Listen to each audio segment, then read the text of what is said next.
الحمد لله نحمده تعالى على إحسانه ونشكره على توفيقه وامتنانه نحمده ونستعينه ونستغفره ونصلي ونسلم على رسول الله وعلى آله وصحبه ومن استنى بسنته إلى يوم الدين. أما بعد,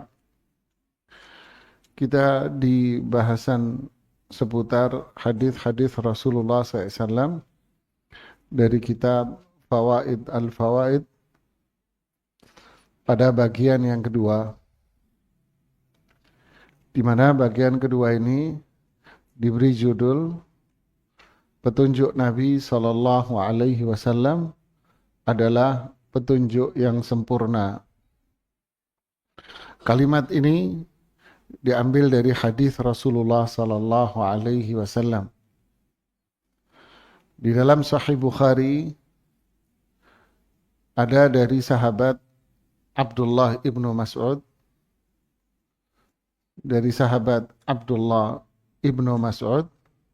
di mana beliau mengatakan, Inna ahsanal hadithi kitabullah wa ahsanal hadyi hadyu Muhammadin sallallahu alaihi wasallam. Sesungguhnya pembicaraan yang paling baik adalah kitabullah, Al-Quran. Dan petunjuk yang paling baik adalah petunjuk Muhammad sallallahu alaihi wasallam. Ini ucapan dari Abdullah ibnu Mas'ud yang diriwayatkan oleh Imam Bukhari. Begitu pula Imam Bukhari juga menyebutkan pula dengan tambahan wa syarrul umuri muhdatsatuha, dan perkara-perkara yang paling buruk adalah yang baru, yaitu perkara yang bid'ah. Ini yang versi riwayat Imam Bukhari. Sedangkan Imam Muslim di dalam sahihnya menyebutkan dari Jabir bin Abdullah radhiyallahu taala anhu, di mana Rasulullah sallallahu alaihi wasallam mengatakan, fa inna khairal hadithi kitabullah wa khairal hadyi hadyu Muhammadin sallallahu alaihi wasallam wa syarrul umuri muhdatsatuha wa kullu bid'atin dhalalah. Sesungguhnya pembicaraan yang paling baik adalah kitabullah, Al-Quran. Dan petunjuk yang paling baik adalah petunjuk Muhammad sallallahu alaihi wasallam. Dan perkara-perkara yang paling buruk adalah yang baru. Dan semua bid'ah itu menyesatkan. Nah, ini asli hadisnya dari Imam Muslim, dan juga Imam Bukhari menyebutkan, dan pula yang lainnya, Imam An-Nasai dari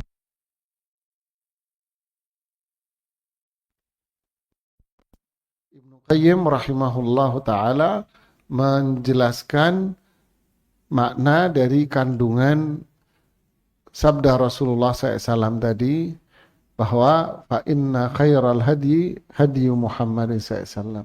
Sebaik-baik petunjuk adalah petunjuknya Muhammad SAW. Ada beberapa bahasan yang beliau sajikan di sini. Ya. Ada 4 bahasan yang beliau sajikan. Tafadhal, baca. Bismillah, alhamdulillah, salatu wassalamu rasulillah, amma ba'd. Berkata penulis Ibnu Qayyim al-Jauziyah rahimahullahu ta'ala, Fawaidul Fawaid, petunjuk Nabi adalah petunjuk yang sempurna. A. Sunnah Nabi Muhammad sallallahu alaihi wasallam. Petunjuk yang sempurna adalah petunjuk Rasulullah sallallahu alaihi wasallam, karena petunjuk beliau ini telah memenuhi semua hal yang dituntut di dalam Islam dan ihsan. Meskipun beliau memiliki kesempurnaan, kekuatan, tekad, dan kedudukan yang mulia di sisi Allah Subhanahu wa Ta'ala, namun beliau terus melakukan salat malam hingga kaki beliau bengkak. Beliau juga terus berpuasa sampai dikatakan bahwa beliau tidak pernah berbuka. Bahkan beliau tetap berjihad di jalan Allah, senantiasa bergaul dengan para sahabat dan tidak menutup diri dari mereka, dan tidak meninggalkan amalan-amalan nafilah atau sunnah, dan bacaan-bacaan doa untuk menghadapi segala sesuatu yang datang dari luar yang tidak mampu ditaklukkan oleh kekuatan manusia. Ya, yang ingin disampaikan oleh Imam Ibnu Qayyim di sini berkaitan dengan sabda Rasulullah SAW, fa inna ahsanal hadi hadi Muhammadin SAW. Fa inna khairal hadi hadi Muhammadin SAW. Sebaik-baik petunjuk adalah petunjuknya Rasulullah SAW. Pertama yang ingin beliau sampaikan bahwa Rasulullah Sallallahu Alaihi Wasallam adalah sosok yang sempurna dalam segala aspek kehidupannya. Ya, beliau itu sempurna. Padahal di sisi lain beliau memiliki kedudukan yang tinggi di sisi Allah. Kedudukan tinggi Rasulullah Sallallahu Alaihi Wasallam itu tidak menjadikan beliau pada akhirnya harus meremehkan sisi kesempurnaan dalam kehidupannya, tidak.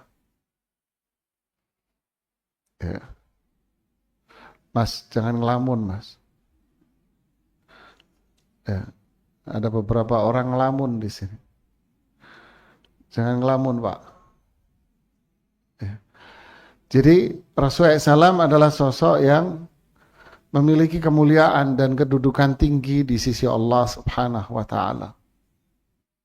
Jadi kemuliaan yang ada pada diri beliau justru mendorong kesempurnaan dalam kehidupannya, ya, kesempurnaan dalam kesehariannya. Terlihat dari mana? Terlihat dari sisi pertama, ibadahnya. Ibadah Rasulullah Sallallahu Alaihi Wasallam itu adalah ibadah yang paling mulia. Jangankan kita bicara tentang sholat wajib, ya, kita bicara pada sholat sunnah saja. Sholat malam terutama. Ibu mau ngobrol apa mau pengajian? Ya. Sholat malam saja yang merupakan ibadah sunnah yang paling mulia dan ibadah sunnah yang paling berat, itu beliau melakukan sholat malam hingga kakinya bengkak. Aisyah banyak bercerita tentang sholat malamnya Rasulullah Sallallahu Alaihi Wasallam. Beliau tidak pernah sholat malam lebih dari 13 rakaat. Terkadang Rasulullah SAW sholat 11 rakaat. La tas'al an husnihinna wa tulihinna. Kalian gak usah nanya akan indahnya salat Rasulullah sallallahu alaihi wasallam. Gak usah nanya seperti apa panjangnya salat Rasulullah sallallahu alaihi wasallam. Sampai Aisyah pernah mengatakan radhiyallahu anha, "Ya Rasulullah, apakah engkau beristirahat? Habis sholat malam istirahat dulu, tidur dulu, baru engkau sholat witir?" Rasulullah SAW menjawab, "Tanamu aynaya wa la yanamu qalbi." Mata saya memang terpejam, tidur orang melihat, tapi sebetulnya saya tidak tidur. Allahu Akbar. Jadi itulah Rasulullah Sallallahu Alaihi Wasallam. Begitu pula sisi puasanya. Beliau berpuasa dan rajin berpuasa hingga Aisyah radhiyallahu taala anha mengatakan sepertinya Rasulullah SAW tidak pernah meninggalkan puasa sunnahnya. Artinya begitu seringnya beliau Sallallahu Alaihi Wasallam melakukan ibadah puasa. Kemudian dari sisi berzikir, beliau Sallallahu Alaihi Wasallam tidak pernah meninggalkan zikir. Bahkan beliau mengatakan kepada sahabat, La yazalu lisanuka radban bidzikrillah, hendaknya lidahmu senantiasa basah dengan berzikir kepada Allah. Abdullah bin Umar bercerita, kita kalau duduk bersama Rasul SAW, walaupun duduknya tak lama, saya melihat bibir Rasul SAW itu selalu bergoyang. Beliau tidak pernah diam, dan saya pernah melihat beliau itu beristighfar, dan saya pernah hitung dari beliau duduk sampai pergi, istighfarnya sudah lebih dari 100 kali. Begitulah Rasulullah Sallallahu Alaihi Wasallam mengamalkan apa yang ada di dalam Al-Quran dari sisi ibadahnya. Sampai Imam Ibnu Katsir rahimahullahu ta'ala menggambarkan surah mujassamah lil Quran, gambaran hidup akan Al-Quran, kata Imam Ibnu Katsir rahimahullah. Ini dari sisi ibadahnya beliau. Kemudian dari sisi muamalah pergaulannya, Rasulullah SAW dengan kemuliaannya yang tinggi, kedudukannya yang tinggi di sisi Allah, bukan berarti beliau menjauh dari masyarakat. Tidak. Sampai kata seorang perempuan, dia mengatakan, saya mengira di rumah Rasulullah SAW itu ada pengawal-pengawal dan penjaga-penjaga. Ternyata ketika saya datang ke rumahnya, tidak ada seorang pun yang menjaga rumah Rasulullah Sallallahu Alaihi Wasallam. Siapapun bisa bertemu dengan Rasulullah Sallallahu Alaihi Wasallam.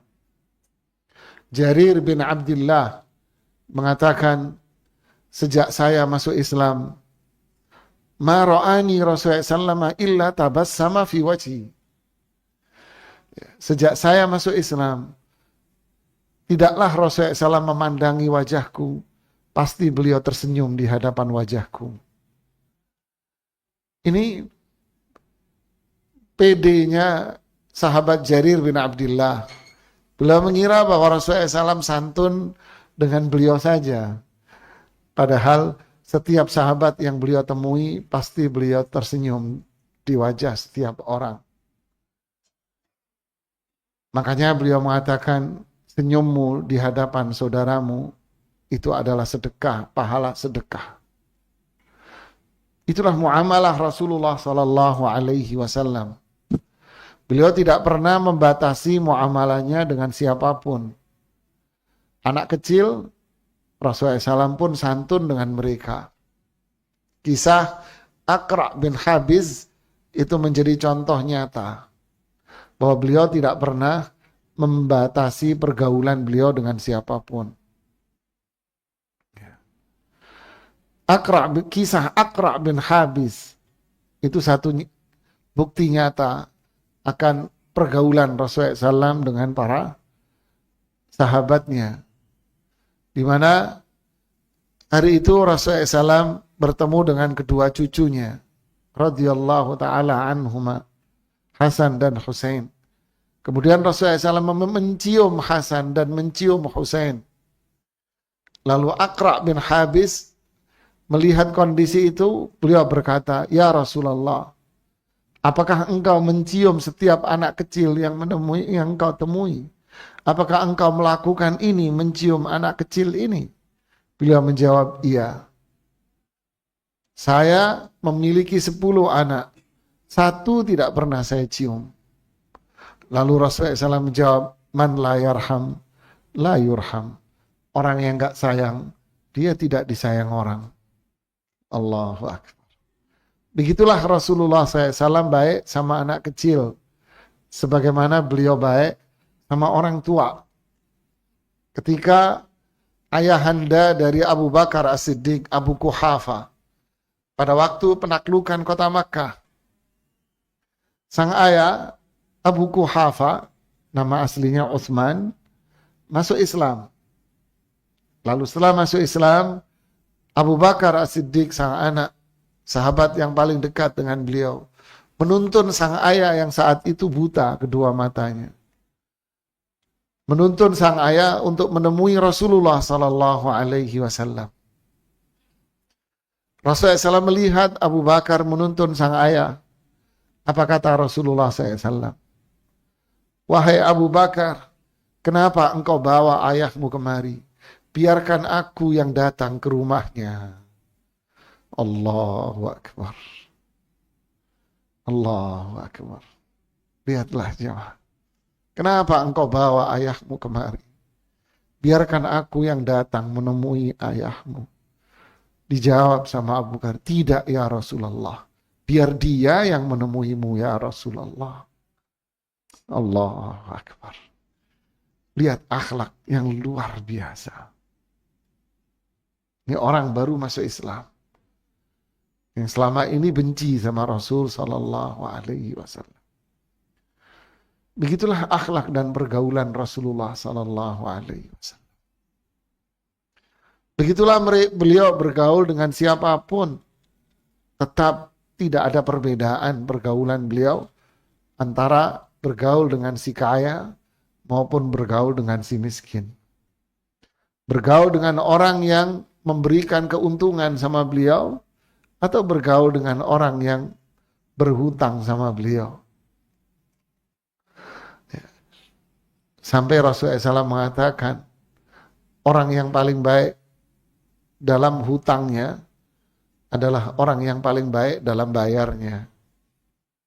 Dicontohkan sama beliau berhutang dengan seekor unta yang berumur di bawah 2 tahun. Tapi beliau membayarnya dengan unta yang di atas umur 2 tahun. Artinya lebih banyak bayarnya. Begitulah Rasulullah Sallallahu Alaihi Wasallam bermuamalah. Indah sama siapapun. Sama istrinya juga sama, lebih indah lagi. Bahkan beliau mengatakan, khairukum li ahli wa ana khairukum li ahli. Orang yang paling mulia di antara kalian adalah orang yang paling mulia dengan keluarganya. Saya orang yang paling mulia dari kalian semuanya dengan keluarga saya. Walaupun sang istri melakukan kesalahan, tapi beliau tetap menunjukkan akhlaknya yang mulia. Aisyah yang menunjukkan kecemburuannya, beliau tetap senyum. Para istrinya melakukan kesalahannya, beliau hanya meninggalkan mereka. Hanya duduk di masjid saja dengan senyuman. Sampai Umar mengatakan, ya Rasulullah, apakah engkau menceraikan istri-istrimu? Rasulullah SAW bangun dari tidurannya dan mengatakan, tidak, sambil tersenyum beliau. Tidak. Padahal beliau lagi marah itu. Lagi marah. Beliau. Tidak. Katanya. Begitulah para jemaah. Jadi, fa inna khairal hadi hadiyu Muhammadin sallallahu alaihi wasallam. Jadi pada diri beliau itu sudah sempurna sisi rini kehidupan seseorang. Apa itu? Kehidupan pada diri Rasulullah sallallahu alaihi wasallam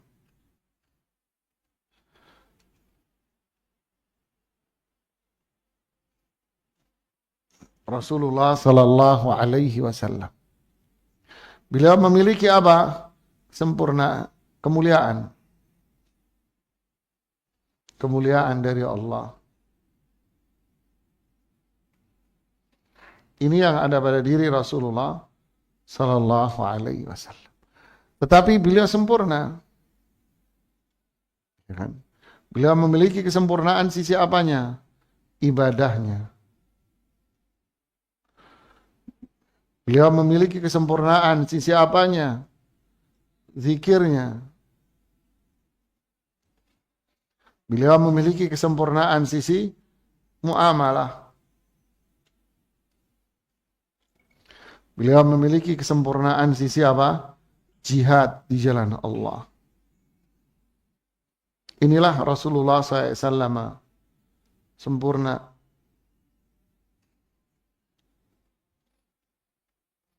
Bicara jihad, Rasulullah SAW bukan duduk di kursi menonton dari kejauhan, tidak. Rasulullah SAW justru para sahabat mengatakan, saya tidak pernah melihat orang yang lebih berani seperti Rasulullah SAW. Beliau berdiri di saf terdepan dalam pertempuran itu. Berdiri di saf terdepan. Beliau menyerang. Diserang pasukan begitu banyak, beliau tetap menyerangnya. Luka-luka, ya beliau luka-luka seperti pada perang Uhud. Tapi beliau tetap menyerangnya. Diserang oleh jumlah pasukan yang fantastis. 20.000 pasukan tempur menyerang beliau dari suku Thaqif pada pertempuran Hunain. Beliau justru mengambil kudanya, memacu kudanya untuk berada di barisan terdepan. Dan beliau menyuruh para sahabat untuk mengikuti beliau. Inilah Rasulullah Sallallahu Alaihi Wasallam. Di barisan terdepan beliau berada dalam setiap pertempurannya. Beliau berjuang bahkan lebih dari para sahabatnya. Seperti dikisahkan Jabir bin Abdullah pada waktu perang Khandaq. Hari itu musim dingin yang memuncak jamaah. Anda tahu di Madinah kalau musim dingin luar biasa. Ya. Dan di situ beliau harus berjuang untuk menggali parit. Tidak ada makanan. Saat itu nggak ada makanan. Para sahabat lapar. Jabir bercerita, kami lapar. Akhirnya perut kami ikat dengan batu. Kemudian kami terpaksa untuk bicara dengan Rasul Sallallahu Alaihi Wasallam. Saya datang menemui Rasulullah SAW. Ketika saya mendekat, saya melihat perut mulia Rasulullah SAW yang sudah diikat dengan 2 batu. Sedangkan perut kami baru diikat dengan 1 batu. Saya mengurungkan niat saya. Malu saya sama Rasul SAW. Kami baru mengikat perut kita dengan 1 batu, tapi beliau sudah mengikat perutnya dengan 2 batu. Gak jadi ngomong. Beliau lebih lapar dari mereka semuanya. Inilah Rasulullah Sallallahu Alaihi Wasallam. Siapapun yang melihatnya, kata sahabat, pasti mencintainya.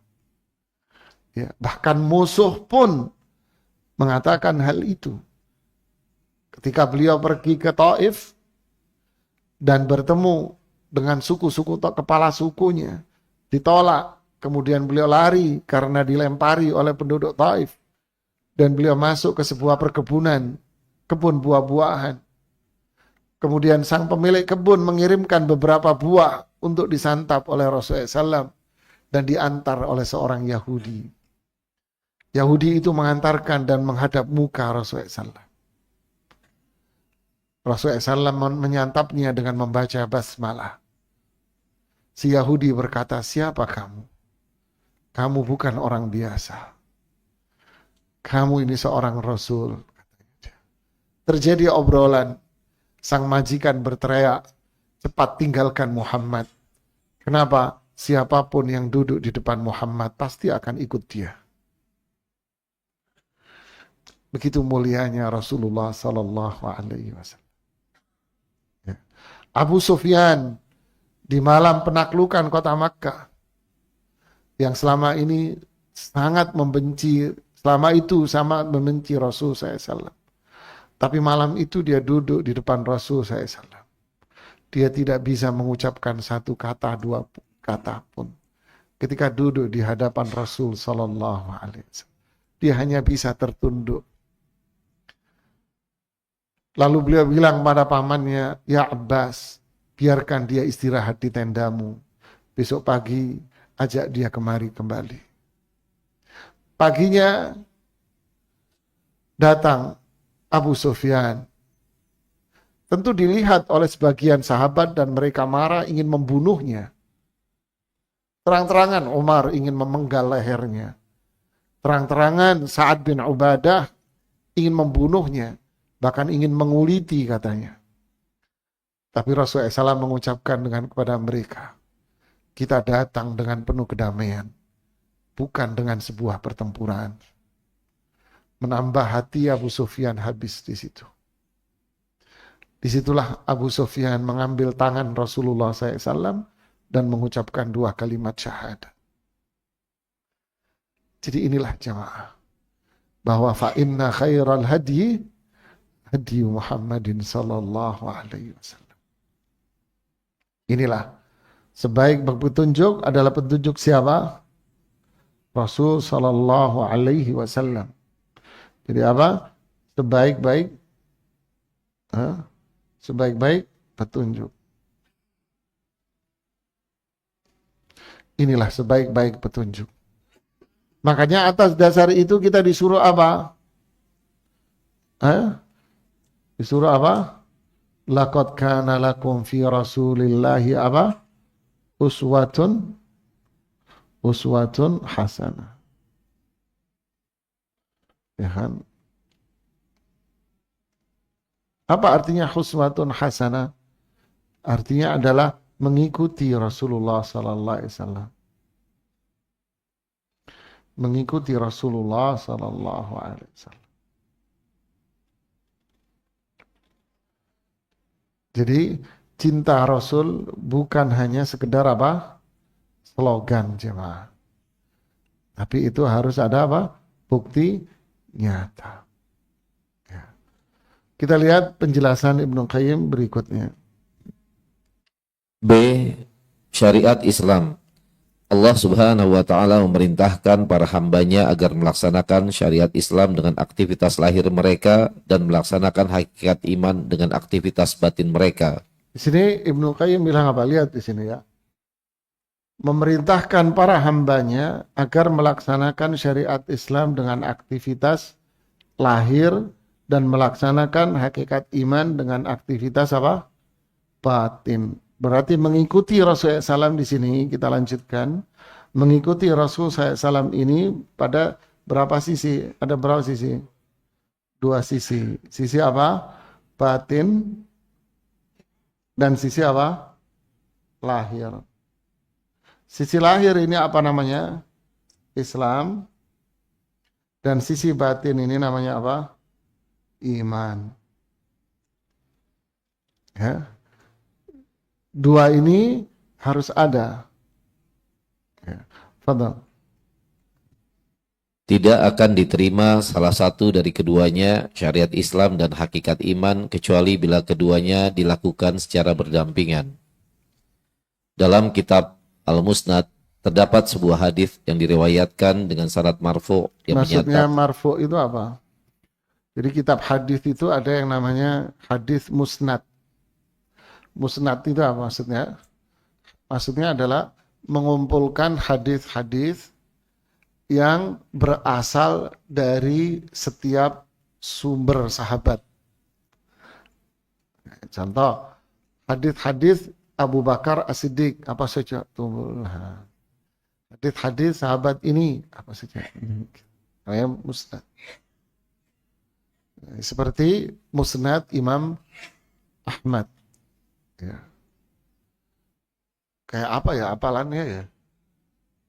Di memorinya kan berarti sudah apa? Kayak tersusun database begitu. Para ulama mengatakan Imam Ahmad mampu menghafal 1 juta hadis Rasul Sallallahu Alaihi Wasallam. Jadi di memorinya Imam Ahmad itu ada 1 juta hadis Rasul Sallallahu Alaihi Wasallam. Makanya mazhab fikih yang paling dekat dengan hadis itu Imam Ahmad. Tetapi Imam Ahmad itu muridnya Imam Syafi'i. Kemudian ada hadis di sini disebut dengan sanad marfu', biar tahu. Marfu' itu apa? Terangkat. Maksudnya hadis ini adalah disandarkan kepada Rasulullah Shallallahu Alaihi Wasallam, sehingga disebut dengan nama marfu', artinya diangkat kalimat redaksi ini kepada Rasul Shallallahu Alaihi Wasallam, disebut marfu', yaitu ini ucapannya Rasul Sallallahu Alaihi Wasallam. Kalau ucapannya sahabat, Seperti yang saya baca tadi, ucapannya Abdullah bin Mas'ud itu disebut dengan nama hadits mauquf. Terhenti pada sahabat. Ini ucapan sahabat, bukan ucapannya Rasul. Tapi sahabat tidak mungkin mengucapkan sesuatu dari pikiran. Pasti mereka belajar dari siapa? Rasul Sallallahu Alaihi Wasallam. Ini istilah-istilah ini. Fadhal. Dalam kitab Al-Musnad terdapat sebuah hadis yang diriwayatkan dengan syarat marfu yang menyatakan al-islamu alaniyatun wal imanu fil qalbi. Islam adalah sesuatu yang dilakukan secara terang-terangan atau lahiriah, sedangkan iman adanya di dalam hati atau batiniah. Berarti lahir atau Islam ini berkaitan dengan sisi apa? Dengan sisi apa? Hah? Berkaitan dengan sisi istilahnya amal. Sisi amal. Amal itu apa? Amal itu ada dua. Ada perbuatan fisik. Ya. Ada perbuatan fisik. Kemudian ada ucapan. Paham? Nah, ini yang dimaksud dengan istilah hadits Umar itu innamal a'malu niat. Ya, amalan-amalan yaitu perbuatan fisik dan ucapan itu semua harus dibangun di atas apa? Niat. Nah, niat. Apa itu niat? Dan kembali ke batin. Apa itu batin? Berarti batin ini berkaitan dengan apa? Berarti dengan apa? Qalbu. Apa? Berkaitan dengan qalbu, artinya hati. Hati pun sama jamaah. Ada perbuatan hati dan ada ucapan hati. Ya kan? Hati juga sama. Ada apa? Perbuatan hati. Makanya itu perbuatan fisik. Ada perbuatan dan ada ucapan. Perbuatan itu apa? Seperti apa? Perbuatan hati. Cinta, tawakal, berharap, takut. Ya. Ini semua apa? Perbuatannya hati. Ucapan berarti apa? Niat. Paham jemaah? Nah, orang berharap belum, nggak apa. Seseorang kan punya harapan, jemaah. Ya nggak? Setiap orang pasti punya apa? Harapan, keinginan. Harapan, keinginan itu ada di mana? Di mana? Di hati. Itu termasuk amalannya hati. Hati kita punya amalan, punya perbuatan. Apa perbuatan hati saya? Berharap. Perbuatan hati saya apa? Takut saya. Ya. Cinta, berserah diri. Hati juga bisa ada ucapan. Ucapan hati itu apa? Niat. Apa? Anda pengen apa? Yang ngomong duluan mananya? Hati Anda kan yang ngomong duluan. Ya. Saya mau sholat ntar saya mau kajian Mananya yang ngomong itu? Hati dulu kan? Nah itu. Makanya hadis tadi bilang apa? Innamal a'malu, yang lahir ini berdasarkan apanya? Batinnya. Nah, dua-duanya ini harus berjalan, Pak. Ya, dua-duanya ini itu harus berjalan. Nah, semua harus mengikuti sunnah petunjuk Nabi.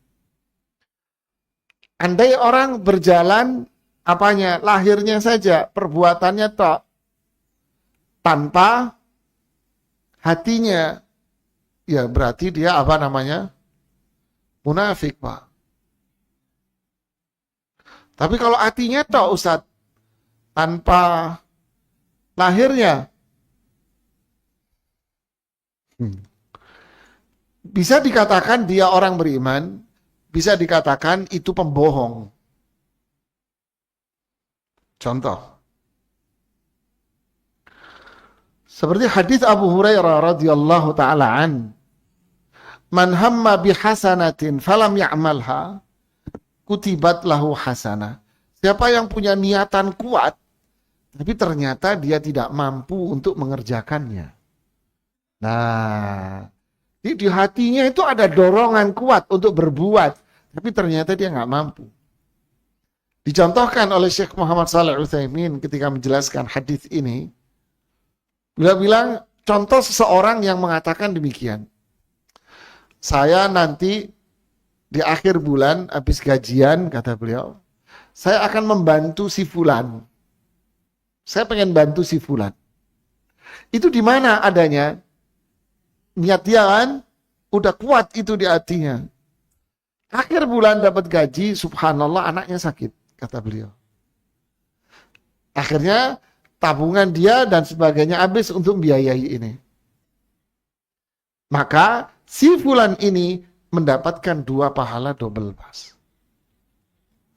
Pahala apa? Nah, niat. Dia punya niatan, gak sempat dia lakukan, lahirnya belum ada. Kenapa dia gak sempat melakukannya? Karena ada yang ini, jadi dia dapat 2. Ini orang beriman. Si fulan punya niatan haji. Udah nabung dan sebagainya. Dulu tetangga di Pondok Kelapa situ. Udah nabung apa, udah dapat kuotanya, ikut manasik. Dan itu hari itu manasik terakhir. Dan ternyata manasik terakhir juga manasik terakhir hidup bagi beliau. Habis manasik, beliau jatuh meninggal dunia. Dapat pahala nggak dengan hajinya? Dapat, jemaah. Jadi orang ada niatan dalam hatinya tapi nggak sempat melakukan karena faktor tertentu. Ini dapat pahala nih orang baik. Tapi kalau umumnya orang yang penting kan hatinya, wah ini pembohong mas. Ini kelihatan bohong. Mbak kenapa nggak pakai jilbab? Yang kan penting hatinya mas. Berapa banyak orang pakai jilbab nggak punya akhlak? Oh ya, apalagi nggak pakai jilbab, ya kan? Nah ini kelihatan bohongnya. Jadi cerita jerapah naik becak. Jadi 2 hal ini harus apa? Harus sinkron. Ya. Antara lahir dengan batin. Fadal. Dengan demikian, setiap orang yang kondisi lahirnya beragama Islam tetapi hal itu tidak bisa membuatnya meraih hakikat iman yang terselubung di dalam hati, maka keislamannya itu tidak memberikan manfaat baginya hingga ada segelintir keimanan di dalam hatinya. Lihat nih. Ya kan? Qalatil a'rabu amanna qul lan tu'minu walakin qulu aslamna. Orang-orang Arab Badui itu yaitu notabene orang munafik mengatakan kami ini orang-orang beriman loh. Qalatil a'rabu amanna qul lam tu'minu, katakan wahai Rasulullah SAW, kalian belum beriman, tapi ucapkan kalian itu baru masuk Islam. Kalian baru masuk Islam aja karena di dalam hatinya belum ada iman.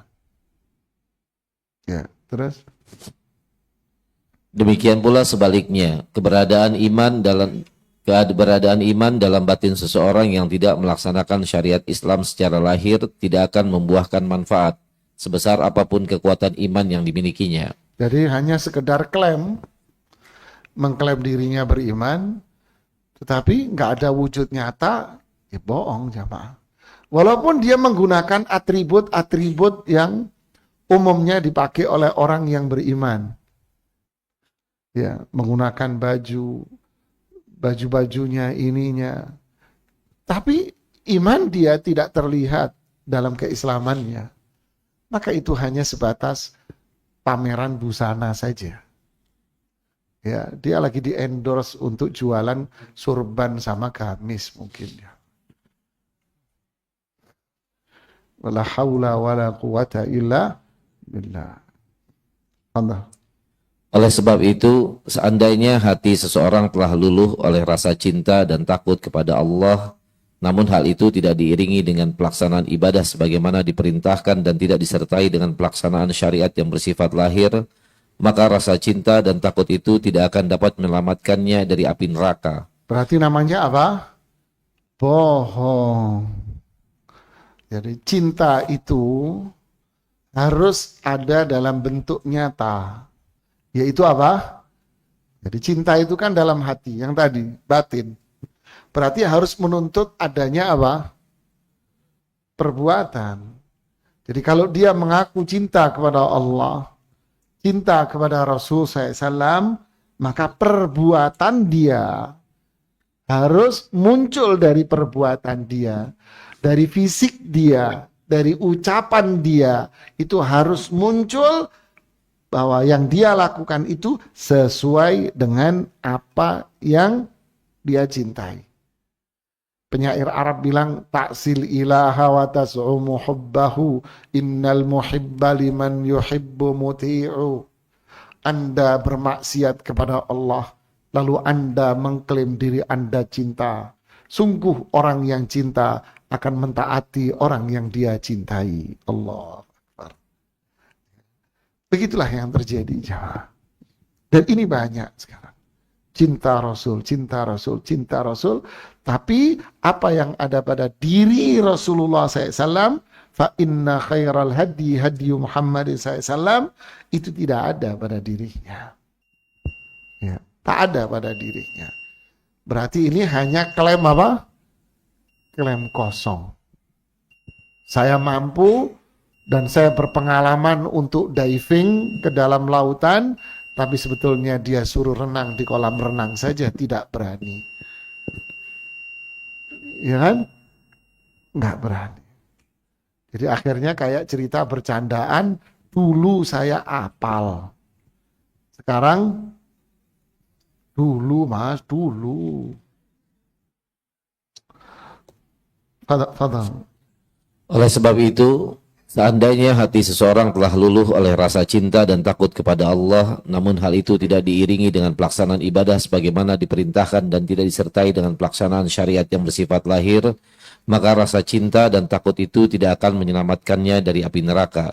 Seperti halnya seorang yang melaksanakan Islam secara lahiriah, tetapi tidak terdapat hakikat iman di dalam hatinya, maka yang demikian pun tidak dapat menyelamatkannya dari api neraka. Allahu Akbar. Jadi inilah pentingnya seseorang memperhatikan apanya dulu? Hatinya dulu. Jadi perhatian dengan hati itu yang lebih diutamakan lebih dulu. Kadang orang memperhatikan apanya dulu, jamaah? Zahirnya. Jadi berarti kan perhatian terhadap batin dari sini. Nah, dari sini kan perhatian dengan yang ini. Jadi perhatian pada sisi ini apa lebih utama. Kan? Kenapa? Karena Rasulullah SAW mengatakan apa? Jika hati itu baik, apa? Jika hati baik, maka apa? Maka apa yang terjadi jika hati baik? Maka apanya baik? Ininya lahirnya juga apa? Baik. Kapan? Ini. Hati baik, maka lahirnya pun akan baik. Ya. Paham jemaah? Jadi perhatian dengan sisi apa? Hati. Nah, perhatian dari sisi hati berarti fokus dengan apa? Menunya. Dengan apa itu menu hati? Apa menunya? Ya kan? Taat, Bu. Menu hati apa? Menu hati tentu apa? Belajar tauhid. Ya kan? Kita belajar tauhid. Berarti menu hati adalah belajar la ilaha illallah. Ini artinya apa? Mengenal Allah. Ini sehat nanti hati.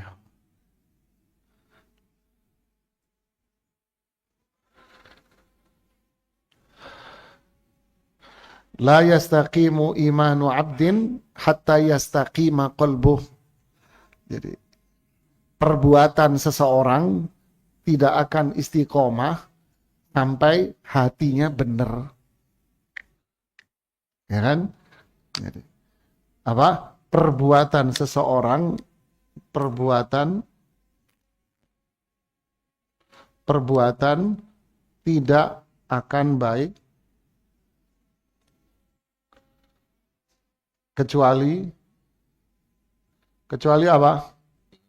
Kecuali hatinya baik. Ya kan?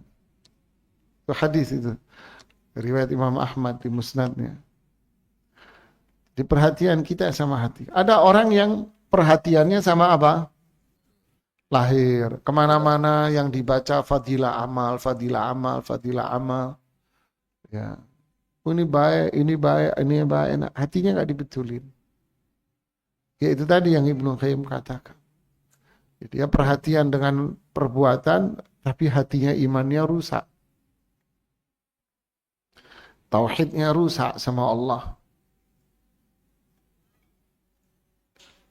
Nah, inilah jemaah kesempurnaannya. Kalau kita dengarkan adzan dulu.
Jadi perhatian kepada hati itu harus jauh lebih diutamakan daripada perhatian pada apa?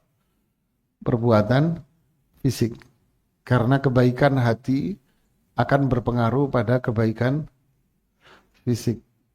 Ibarat mobil, kalau mesinnya bagus, pasti suaranya, jalannya, dinaikinnya, semuanya pasti apa? Enak. Ya, duitnya juga irit.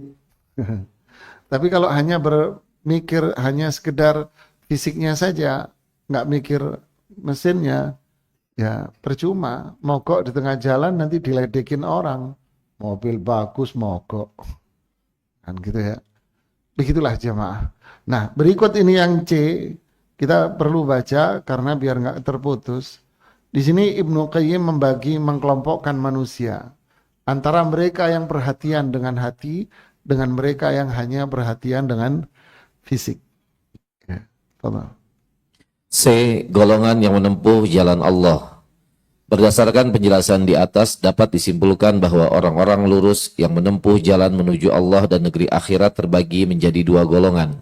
Golongan pertama, orang-orang yang mempergunakan waktu senggangnya setelah melaksanakan ibadah-ibadah wajib untuk mengerjakan ibadah-ibadah sunnah yang bersifat fisik dan menjadikan perbuatan tersebut sebagai kebiasaan mereka. Ingat, yang difokuskan di sini adalah orang yang menyibukkan diri dengan amalan yang sunnah. Sunnah itu artinya amalan yang disyariatkan. Baik itu secara fikih bersifat wajib, seperti sholat wajib, atau secara fikih bersifat sunnah, yaitu sholat sunnah, puasa sunnah. Dia menyibukkan itu. Jadi ini tidak bicara dengan mereka yang menyibukkan diri dengan bid'ah, bukan. Ya, ingat itu. Terus, namun demikian mereka tidak berupaya mewujudkan ibadah hati atau batin secara lebih dalam, menapaki tingkatan demi tingkatannya dan melaksanakan hukum-hukum yang berkenaan dengannya. Golongan ini tidak meninggalkan hal fundamental dalam amalan ibadah hati ini, tetapi perhatian mereka lebih terfokus pada peningkatan ibadah-ibadah lahir saja. paham? Jadi ini nggak perhatian sama hal yang lebih penting, yaitu hatinya. Dia akan tinggalkan itu. Dia hanya fokus dengan yang fisik dia. Oh ini wajib, ini sunnah, wajib, sunnah. Dikerjain sama dia. Urusan hati tidak. Maka ini berbahaya pada dia. Karena yang ditinggalkan itu adalah hari yang bersifat apa? Prinsip. Dia bisa masuk dalam ranah syirik. Ya. Dia masuk pada ranah yang bisa merusak amalannya dia berupa munculnya akhlak-akhlak, virus-virus yang berbahaya dalam hatinya. Hasad, sombong, bangga diri, dan sebagainya. Makanya para ulama bilang apa? Penyakitnya ahli ibadah itu apa? Sombong, bangga diri. Ya. Makanya seperti kisah siapa? Pembunuh 99 nyawa itu. Ketika dia bunuh 99, dia datang ke siapa? Ahli ibadah, yang fokus dengan ibadah. Ketika ditanya, saya sudah bunuh 99 orang. Muncul apanya dia? Wah, angkat kepala. Oh, kelewatan lo, nggak bisa tobat. Bahasa kitaan gitu kan. Fakammalah hal mi'ah. Digenepin cepet. Pas, wes. Tapi subhanallah. Dia hanya fokus dengan apanya? Fisiknya. Ini berbahaya. Kemudian yang kedua. Golongan kedua, orang-orang yang menggunakan sisa waktunya setelah melaksanakan ibadah-ibadah wajib dan sunnah untuk memperbaiki kualitas hati mereka, memfokuskannya hanya kepada Allah, serta menjaga bisikan-bisikan dan kehendak-kehendaknya agar selalu tertuju pada Allah semata. Mereka menjadikan kekuatan ibadah mereka terletak pada amalan-amalan hati seperti memperbaiki rasa cinta, takut, berharap, tawakal, dan bertaubat kepada Allah. Bagi mereka, apabila hati mendapatkan sedikit warid atau ilham dari Allah adalah lebih baik daripada melakukan banyak ibadah sunnah yang bersifat fisik. Ingat ini, ungkapan Abu Darda yang lalu, di bahasan pertama nomor 1. Tidurnya orang seperti ini akan jauh lebih baik daripada mereka yang banyak berbuat amalan sunnah. Kenapa? Karena hati mereka dijaga. Dijaga apanya? Keikhlasannya, ketauhidannya. Dari noda syirik, dari virus-virus yang berbahaya yang masuk pada jiwanya. Dijaga sama dia itu. Tawakalnya, harapannya, takutnya, kecintaan dia, semua terjaga. Semua berusaha untuk apa? Qul inna salati wa nusuki wa mahyaya wa mamati lillah. Tidurku karena Allah, bangunku karena Allah, terpejamnya mataku karena Allah, terbukanya mataku karena Allah. Saya berjalan, ya saya makan, saya minum, saya berjalan, saya ibadah, saya berjuang, saya ini, semua karena Allah. Subhanallah. Inilah manusia yang mulia. Inilah manusia yang mulia. Syekhul Islam Ibn Taimiyah rahimahullah ta'ala menjelaskan makna as-sirat al-mustaqim. Di kitab beliau namanya Iqtida as-sirat al-mustaqim. Satu kitab khusus yang menjelaskan tentang kandungan makna dari sirat mustaqim. Masya Allah ya, satu kitab khusus jamaah. Ibnu Qayyim punya kitab khusus menjelaskan tentang makna iyyaka na'budu wa iyyaka nasta'in. Di situ beliau menjelaskan makna as-sirat mustaqim itu apa? Korelasi, keterkaitan yang sangat kuat antara hati dengan fisik. Apa yang ada pada hati dia akan muncul dalam perbuatan amalnya. Dan apa yang muncul dalam amalnya, itulah perbuatan, itulah hati dia. Inilah orang yang berjalan di atas jalan yang lurus. Sirat mustaqim. Makanya di judul kasih sini, golongan yang menempuh jalan Allah. Luar biasa ini Pak. Jadi yang dijaga apanya? Yang dijaga hatinya Pak.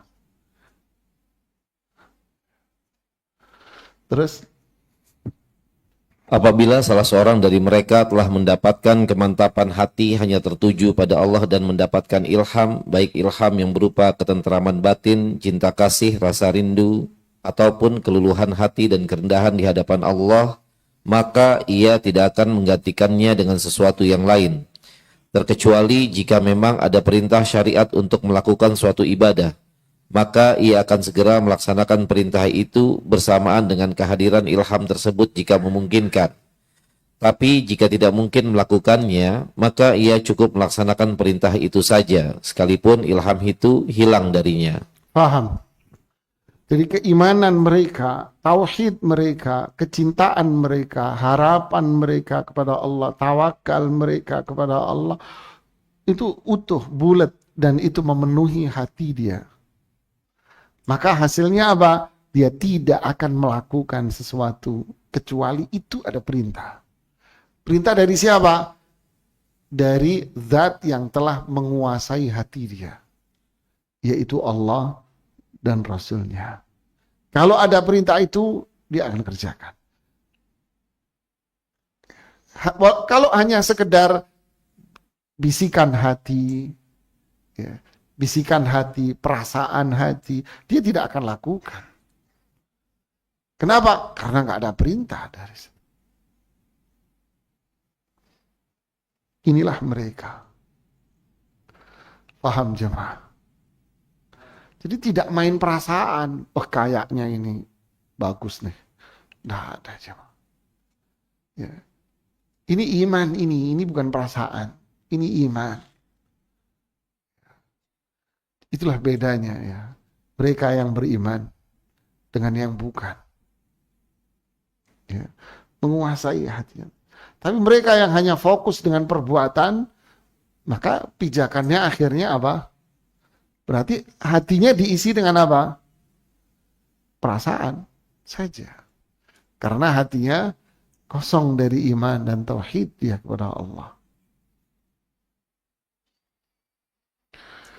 Seperti hadis Abu Hurairah radhiyallahu taala anhu tentang manusia pertama yang bakal disidang sama Allah. Yang pertama kali dipanggil siapa? Orang yang jihad dulu di jalan Allah, perang. Apa yang kamu lakukan? Saya jihad. Allah bilang, bohong kamu. Kamu jihad bukan karena saya. Nah, kamu jihad akan ingin dikatakan kamu sosok pemberani. Berarti hatinya kosong dari apa? Iman. Hatinya hanya ada keinginan pribadi saja. Orang yang ngaji Quran, orang yang belajar ilmu sama. Bohong kamu ngaji, kamu belajar ilmu, hanya ingin dikatakan bahwa kamu itu orang alim. Yang sodaqah, bohong kamu sodaqah bukan karena Allah, kamu sodaqah ingin orang memujimu. Berarti hatinya apa? Kosong. Dia nggak akan kuat menahan itu semua. Ya, karena sholat itu berat sebetulnya jemaah. Zakat itu berat, puasa itu berat, haji itu berat. Dia tidak akan mampu menahannya. Kok bisa dia melakukannya? Dia melakukannya karena hanyalah untuk memperturutkan keinginan pribadi saja. Dia nggak akan kuat. Nggak bisa. Wa innaha lakabirah. Berat. Seperti di perang Uhud, Rasulullah SAW menemukan seorang laki-laki yang terluka parah. Kemudian beliau tidak menolongnya, hanya melihat sebelah mata. Malah beliau mengatakan dia akan wafat masuk neraka. Satu sahabat ingin melihatnya. Ternyata benar. Dia ikut perang hanya karena diolok-olok oleh perempuan-perempuan yang ada di kaumnya saja. Kosong dia. Dorongannya itu. Ya. Jadi semua itu berat. Wa innaha lakabirah. Wasta'inu bisabri wassalah. Wa innaha lakabirah. Minta tolong sama Allah dengan sholat dan sabar. Sholat itu fisik, sabar itu iman, hati. Minta tolong dengan iman, minta tolong dengan perbuatan amal solehmu. Allah akan tolong kamu. Wa innaha lakabira, itu berat. Illa alal khasyi'in. Yang khusyuk itu apanya? Hatinya yang khusyuk. Berarti orang yang beriman menjadikan semua itu apa? Ringan dan indah. Para sahabat rela meninggalkan sesuatu yang paling dia cintai dalam hidupnya, dalam hidup manusia. Apa itu? Harta. Ya. Paling dicintai oleh seseorang adalah hartanya, bisnisnya, dunianya. Paling dia cintai. Sahabat rela meninggalkan semua itu. Kenapa? Karena panggilan iman. Lil fuqara'il muhajirin alladzina ukhriju min diyarihim wa amwalihim. Mereka rela sehingga Allah sebut mereka ini sebagai fuqara, miskin. Kenapa? Yabtaghuna fadlan minallahi wa ridwan. Yang hanya cari ridha Allah. Suhaib Ar-Rumi mau hijrah, panggilan iman dihalangi karena harinya harta. Seolah-olah Suhaib ingin mengatakan, kalian ingin harta, ambil semua hartaku. Gue gak butuh. Ini panggilan dari Allah dan Rasul saya. Ambil. Jadi ringan bagi mereka, ringan. Panggilan jihad, ringan. Handhalah, ringan akhirnya meninggalkan malam pertamanya.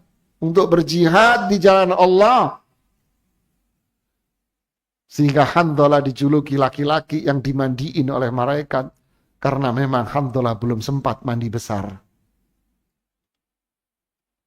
Rela dia meninggalkan itu. Rela meninggalkan semuanya. Kenapa? Karena dalil. Karena perintah. Perintah siapa? Sosok zat yang memenuhi hatinya dia. Allah dan Rasulnya. Sudah penuh hatinya dengan iman. Nangis mereka kalau nggak bisa melakukan itu. Menangis dia. Umair bin Abi Waqqas ketika dihalangi oleh Rasulullah SAW untuk ikut perang Uhud, karena faktor usia yang belum sampai standar minimal usia, nangis beliau sejadi-jadinya. Sang kakak Sa'ad bin Abi Waqqas datang. Yang dibela siapa? Adik saya. Adik saya nggak bisa jihad, nggak bisa memenuhi panggilan iman. Ya Rasulullah, tolong kasih perlakuan spesial buat adik saya. Ya, kalau bukan engkau, nggak saya izinkan. Tapi sahabat yang lain yang ada 16 apa sekian sahabat belasan itu, dorongan iman mereka untuk jihad kuat. Tapi dilarang oleh sosok yang dicintai dalam hatinya. Nggak boleh kalian. Pulang mereka dengan kuat. Jabir bin Abdullah ketika disuruh oleh sang ayah untuk menjaga adik-adiknya yang masih kecil-kecil, tidak boleh ikut perang. Berontak Jabir sama orang tuanya, ayahnya. Apakah engkau memperlakukan aku seperti perempuan-perempuan yang hanya duduk di rumah saja? Ayo kita pergi menemui Rasulullah sallallahu alaihi wasallam. Bertemulah dua ini, ayah dan anak, di hadapan Rasul sallallahu alaihi wasallam. Apa kata Rasulullah? Ati abak, taati ayahmu wahai Jabir. Sami'na wa ata'na ya Rasulullah. Karena yang nyuruh siapa? Orang yang memenuhi hatinya dengan kecintaan. Ya, saya ikut ya Rasulullah. Sudah, saya akan jaga adik-adik cewek-cewek saya di rumah. Yang nyuruh Rasulullah SAW. Inilah mereka. Jadi kecintaan mereka dengan Allah, Rasulnya, harapannya dia, takutnya, tawakalnya, semua imannya sudah penuh di hati. Dia akan melakukan kalau memang ada perintah dari itu. Kalau tidak, hatinya kosong, maka diganti dengan apa? Dunia. Ya kan? Diganti dengan dunia. Jadi akhirnya semua karena dunia. Wala haula wala quwata illa billah. Ya. Tanggung ya jamaah ya. Gak apa-apa lah. Yang D. Keutamaan ibadah sunnah. Ketika waktu pelaksanakan ibadah sunnah telah tiba, maka pada saat inilah golongan kedua di atas dihadapkan pada pilihan yang cukup sulit. Jika seseorang mampu mengerjakan ibadah-ibadah sunnah itu bersamaan dengan salah satu bentuk ilham yang didapatkannya, maka itulah yang terbaik. Namun jika hal itu tidak mungkin dilakukan, maka hendaknya ia memperhatikan mana di antara yang lebih utama atau mendesak dan lebih dicintai Allah. Apakah lebih baik mengerjakan ibadah nafilah atau sunnah, sekalipun ilham yang dirasakannya harus hilang pada saat itu. Misalnya, membantu orang yang sedang kesusahan, menunjukkan jalan orang yang tersesat, menutupi kebutuhan orang lain, mempertebal keimanan dan sebagainya, ataukah sebaliknya. Untuk beberapa contoh di atas, hendaknya hamba tersebut. Paham maksudnya. Jadi tipe orang yang kedua tadi, orang yang memperhatikan apanya? Hati. Oke. Di saat sekarang dia ini contoh bicara tentang amalan sunnah. Ya. Amalan sunnah beliau contohkan di sini seperti sholat. Ya. Saat itu dia ingin melakukan sholat sunnah. Tetapi di waktu yang sama, ada sisi lain yang membutuhkan dia. Seperti dicontohkan di sini, seperti ada orang kesusahan. Ada orang yang tersesat mau nanya sama Anda. Ada orang yang punya kebutuhan lain. Atau di situ ada majelis taklim, majelis ilmu. Mana yang Anda utamakan? Mau sholat sunnah atau mau duduk di majelis ilmu? Ini kan kondisi berat. Ada orang yang terjepit di situ minta tolong sama Anda. Tapi saat itu Anda mau sholat duha, umpamanya. Ya kan? Mana yang Anda mau pilih? Ya ini loh maksudnya masalah yang beliau sajikan. Untuk beberapa contoh di atas, hendaknya hamba tersebut mendahulukan ibadah nafilah karena kedudukannya lebih utama daripada ilham yang dirasakannya. Apabila ia mendahulukan ibadah nafilah tersebut karena Allah demi menggapai keridhoannya dan demi untuk mendekatkan diri kepadanya, niscaya dia akan mengembalikan kepadanya ilham tersebut. bahkan lebih kuat daripada ilham sebelumnya. Adapun untuk kasus-kasus yang lain, bisa jadi ilham yang datang lebih utama untuk dipertahankan daripada mengerjakan ibadah nafilah. Jika demikian kondisinya, maka yang harus dilakukannya adalah bertahan sampai ilham itu sirna. Sebab ilham tersebut bisa hilang selama-lamanya, sedangkan ibadah nafilah tidak. Faham. Jadi kalau Anda memungkinkan untuk melakukan sunnah, dan yang ini, dorongan-dorongan yang ini, bisa dilakukan nanti, maka lakukan yang sunnah dulu. Ini masih gambaran umum semua ini. Ya kan? Oh masih, Pak tunggu sebentar Pak ya, saya mau sholat sunnah dulu. Bisa kan? Oh bisa, lakukan sholat sunnah Mas. Biar dia nunggu sebentar. Ya. Pak ada tamu Pak, umpama nih yang direktur-direktur ini, yang manajer-manajer yang duduk di sini. Ya. Pak ada customer Pak mau beli mobil, umpama si bos. Tunggu dulu ya, saya mau sholat sunnah dulu. Kan mau nunggu dia kan. Ya sholat sunnah dulu umpama ya. Lakukan sholat sunnah. Tapi kalau kondisinya tidak memungkinkan Anda untuk melakukan sholat sunnah, sedangkan ini yang mendesak, lakukan yang ini. Karena ini sebentar lagi hilang. Sedangkan sholat sunnah masih ada lagi nanti gitu loh. Nah ini beliau bikin kaidah saja. Terus Pembahasan masalah ini memerlukan pemahaman yang lebih mendalam mengenai cara dan tingkatan-tingkatan ibadah, serta pengetahuan tentang skala prioritas dalam beribadah. Sungguh Allah jualah yang memberikan taufik untuk memahamkan kita terhadap hal-hal tersebut. Tiada ilah selain Allah, tiada pula Rabb selainnya. ini antara amal sunnah. Bagaimana dengan sunnah dengan kewajiban? Umpama Anda lagi sholat sunnah, lalu dipanggil atau mau sholat sunnah, lalu dipanggil sama orang tua Anda, maka harus Anda tinggalkan itu yang sunnah, karena ini bersifat apa? Wajib. Ya. Anda mau duduk pagi-pagi, mau zikir pagi, mau baca Quran pagi hari, tapi suami Anda mau berangkat ke kantor, Anda harus menyiapkan kebutuhan dia dan sarapan. Berarti tinggalkan zikir itu. Karena melayani suamimu itu hukumnya wajib. Ya. Jadi jangan kamu sarapan dulu ya, saya lagi zikir pagi dulu. Lo ada ini, nggak boleh jemaah, ini taat suamimu lebih, ini wajib hukumnya. Ya. Nah, jadi ini antara yang sunnah dengan yang wajib. Kalau antara yang sunnah dengan yang sunnah, maka lihatlah mana yang paling urgen. Wallahu ta'ala alam shawab. Ini bahasan kita di pertemuan kita hari ini. Fadhal kalau ada yang ingin ditanyakan.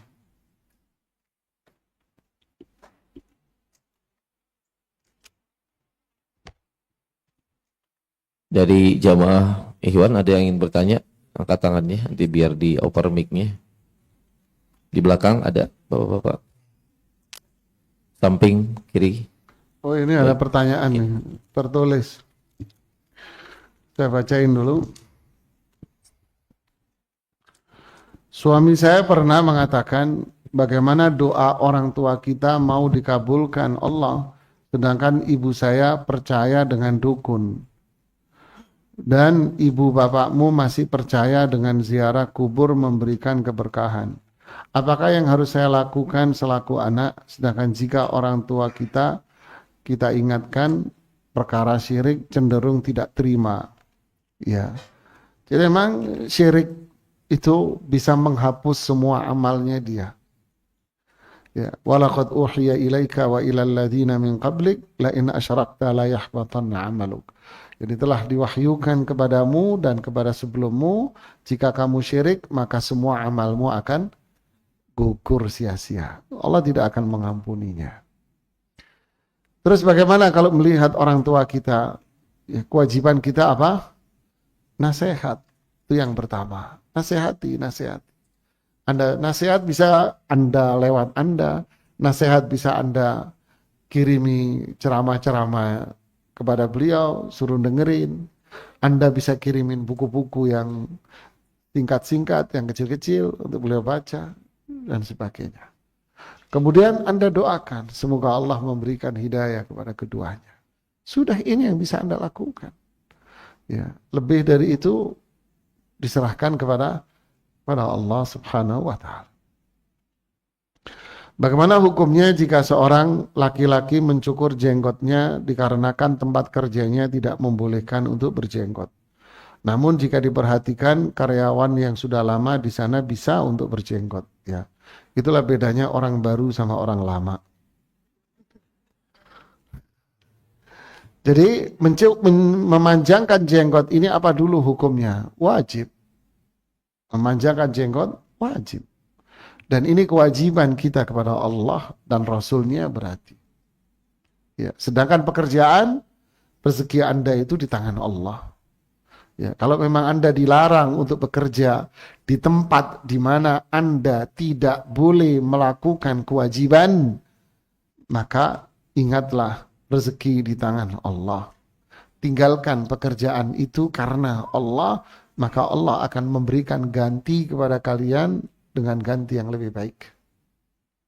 Ya. Kenapa ada juga perusahaan seperti ini? Bahkan sholat Jumat nggak boleh. Ada pabrik yang karyawannya nanya sama saya, kita tidak diperbolehkan untuk sholat Jumat, Ustaz. Saya bilang tinggalkan Mas. Begitulah ya. Perempuan, ada lagi perempuan nggak boleh dia pakai jilbab. Tinggalkan perusahaan itu. Rezeki di tangan Allah. Ya, rezeki di tangan Allah, bukan di tangan manusia. Man taraka syai'an lillah awwadahullahu khairan minhu. Siapa yang meninggalkan sesuatu karena Allah, Allah ganti dia. Semua sahabat tadi meninggalkan dunianya karena siapa? Karena Allah. Allah ganti mereka dengan kemuliaan yang begitu besar. Ingat, kemuliaan itu bukan hanya dunia, diganti itu bukan hanya sekedar dunia, tapi kemuliaan itu adalah apa? Kekuatan iman, kelapangan dada, ketentraman, kedamaian, kemuliaan. Ya. Wallahu a'lam. Ada lagi? Tadi kan Ustadz bilang niat yang baik itu akan dicatat pahalanya. Kalau niat buruk Ustadz, itu udah masuk dosa atau enggak? Iya. Barakallahu fiik. Niat buruk bagaimana? Hadis Abu Hurairah ada kelanjutannya. Man hamma bisayyi'atin falam ya'malha kutibat lahu hasanah. Siapa yang menginginkan punya niatan buruk lalu tidak dilakukan, maka Allah kasih satu kebaikan penuh buat dia. Contohnya apa coba? Si fulan mau nyolong, umpamanya. Dia mau mencuri nih. Ketika dia mau mencuri, terus nggak jadi deh. Udahlah, ini perbuatan dosa. Jangan.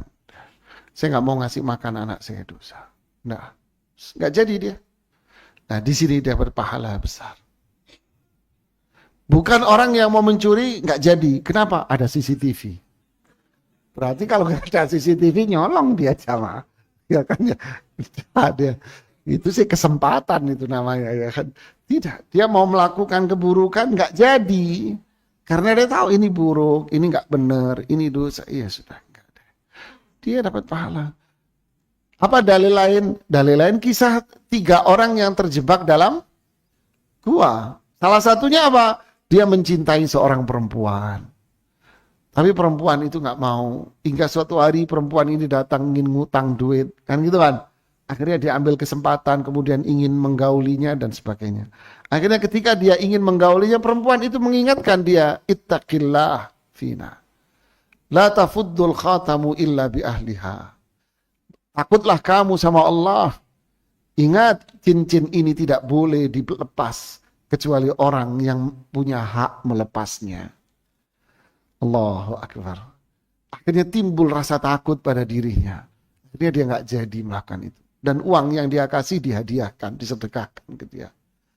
Ya Allah, jika itu kebaikan buat saya, singkirkan batu ini. Apa yang terjadi? Terbuka. Berarti niat jahat dia yang tidak jadi dia lakukan karena takut sama Allah, berarti itu dihitung sebagai apa? Pahala. Subhanallah. Inilah indahnya Islam. Rabbana la tu'akhidna in nasina au. Nah, ya Allah, jangan kasih dosa. Saya yang lupa atau saya yang salah memang. Ya, bukan. Allah tidak akan memberikan dosa atas sesuatu yang terbersit dalam hatinya orang. Ya. Begitulah. Wallahu a'lam bishawab. Masih ada? Ya.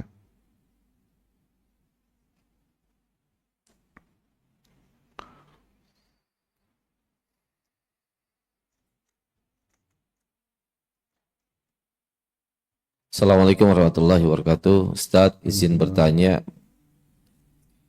Beberapa waktu lalu ada seorang pendakwah mengolok-olok pedagang, lalu pendakwah ini ingin mengumrohkan pedagang tersebut. Apakah dosa mengolok-olok itu akan diampuni dengan mengumrohkan pedagang itu juga? Apakah itu salah satu contoh Allah mengangkat derajat seseorang dengan cara diolok-olok menjadikan pedagang tersebut banjir rezeki? Syukran, jazakallah khairan. Ya, barakallahu fiik. Ya akhi, kejadian ini banyak pelajaran yang bisa kita ambil dari sana. Ya. Pertama, berkaitan dengan takdir dan ketentuan Allah. Jika Allah punya keinginan atau menetapkan sesuatu pada diri seorang hamba, pasti itu akan terjadi. Ya kan? Kalau Allah ingin mentakdirkan sesuatu pada diri seorang hamba, pasti itu akan terjadi pada diri hamba. Walaupun manusia semua tidak menginginkan. Yang kedua, terkadang keinginan Allah tadi itu harus dilewati melalui gunung dan jalanan yang terjal dulu. Ya kan? Dia harus melewati yang sulit-sulit dulu. Ini ketentuan Allah. Si bapak itu sudah ditakdirkan bahwa beliau akan berangkat umrah. Si bapak sudah ditakdirkan bahwa beliau akan mendapatkan uang sekian. Allah takdirkan itu. Tapi gimana caranya? Allah takdirkan caranya berat. Kamu akan mengalami yang sulit dulu. Ya kan? Begitulah jamaah. Begitu pula pelajaran lain. Innallaha la yughayyiru ma biqaumin hatta yughayyiru ma bi anfusihim. Allah tidak akan merubah nasib seseorang. Allah tentukan si fulan akan mendapatkan rezeki, si fulan akan mendapatkan kemuliaan, jabatan. Itu ketentuan Allah. Hatta yughayyiru ma bi anfusihim. Kamu sendiri yang merubahnya. Ibnu Qayyim menjelaskan ayat ini dengan mengatakan apa? Kamu berbuat maksiat sama Allah, melanggar hukum Allah, sehingga nikmat yang Allah berikan kepada Anda berupa jabatan, kedudukan, harta itu sirna gara-gara kamu yang maksiat. Kemudian pelajaran lagi apa? Mencela, mencaci siapapun makhluk Allah itu haram hukumnya. Jangankan kita mencela manusia, mencela binatang pun haram, jemaah. Seperti perempuan yang mukuli keledainya atau untanya sambil dimaki-maki. Rasulullah SAW marah dengan mengatakan siapapun di antara kalian yang ada urusan sama perempuan itu selesaikan. Terus apa? Tidak ada seorang pun yang akan bicara sama dia. Demi Allah saya melihat dia di pasar dan tidak ada satu orang yang bicara sama dia. Rasulullah SAW menyuruh kita untuk santun lembut sama siapa saja. Perempuan dimasukkan oleh Allah ke neraka gara-gara kucing. Ya. Sedangkan si fulan yang melakukan kemaksiatan besar, Allah ampuni dosanya karena dia ngasih minum binatang yang najis. Anjing dikasih minum, diampuni dosanya. Begitulah. Subhanallah. La yarhamullah man la yarhamun nas. Imam Bukhari meriwayatkan hadis. La yarhamullah Man la yarhamun nas. Allah nggak akan sayang orang yang nggak sayang sama manusia. Ya, nggak sayang. Allah nggak sayang sama dia. Kenapa? Anda nggak sayang kok sama orang. Sehingga bihasbi imri'in minasyarr an yahqira akhahul muslim. Cukuplah kejahatan itu ada pada diri seseorang muslim. Muslim dia ketika dia merendahkan, mencaci saudaranya. Itu sudah dikatakan dia orang jahat. Jadi diamlah, itu diam adalah emas. Ya, man kana yu'min billah wal yaumil akhir falyaqul khairan. Jadi bahasan kita ini apa? Iman. Orang yang hatinya dipenuhi dengan iman dan tauhid, maka yang keluar itu tutur kata yang baik. Kalau hatinya tidak ada iman, kosong dari iman, hatinya ada apa? Ada dunia. Ya, bukan berarti oh kafir dong, bukan. Hatinya tidak mengenal Allah. Hatinya tidak ada pengagungan kepada Allah. Hatinya tidak ada harapan hanya sama Allah. Hatinya tidak ada takut akan azab Allah.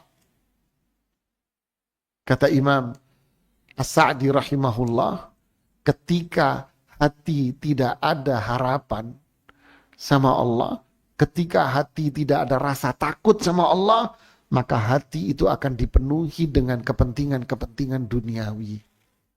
Saat itu akan muncullah apa yang Allah firmankan. Wailun likulli humazatin lumazah alladzi jama'a malan wa'addada. Orang yang mengumpulkan dunia, keinginan dunia, itu menguasai hatinya, maka dia akan menjadi sosok hamaz, lamaz, menjadi orang sosok yang suka mengumpat dan mencelah. Subhanallah. Ini Al-Quran, ini omongan para ulama. Imam Sa'di mengatakan, man la yarju wa la yakhafu ilallah imtala'a qalbuhu bil iradat dunyawiyah al-khasisah. Kata beliau, hatinya kosong dari harapan sama Allah, takut akan azab Allah, maka hatinya dipenuhi dengan keinginan-keinginan dunia saja. Maka saat itu hatinya akan menjadi pengumpat dan pencela. Berarti siapa yang akan dia santunin? Sales. Saya akan senyum. Kata pedagang Arab di pasar, idza jaa Indonesi jibtu kursi wa Pepsi. Ya. Idza jaa Misri ma fi kursi wala Pepsi. Kata orang Arab, kalau yang beli orang Indonesia, tak ambilin kursi, saya kasih Pepsi. Tapi kalau yang beli orang Mesir, kursi nggak ada, Pepsi nggak ada. Jadi kenapa kok baik? Dia mau beli banyak, nawarnya dikit, belinya 2 kresek. Nah, inilah ibu-ibu, dia oleh-oleh. Kan gitu kan? Iya. Jadi inilah manusia yang hatinya hanya dipenuhi dengan apa? Dunia. Padahal kita disuruh untuk senyum sama semua. Begitulah jemaah. Nas'alullah al-afwa wal-afiyah. Berat kayaknya Ustaz. Ya, yes, berat memang. Berat. Kita pun masih sering mengucapkan kata-kata yang nggak pantas begini. Sering. Berarti iman kita ini masih perlu dikasih nutrisi terus ya. Hati kita butuh nutrisi. Terus. Nutrisi apa? Iman, ilmu, tauhid, belajar. Inilah nutrisi iman kita. Agar iman kita ini menjadi lembut, jadi agar-agar lembut. Ya kan? Jadi kasih telur terus, tambahi telurnya Bu, biar kuenya nggak bantet. Nanti bantet bahaya. Ya. Wallahu ta'ala alam bisawab. Ini yang bisa saya sampaikan. Semoga bermanfaat dan mohon maaf jika ada kekurangan, kesalahan dari diri saya sendiri. Subhanakallahumma bihamdik. Asyhadu an la ilaha illa anta. Astaghfiruka wa atubu ilaik. Assalamualaikum warahmatullahi wabarakatuh.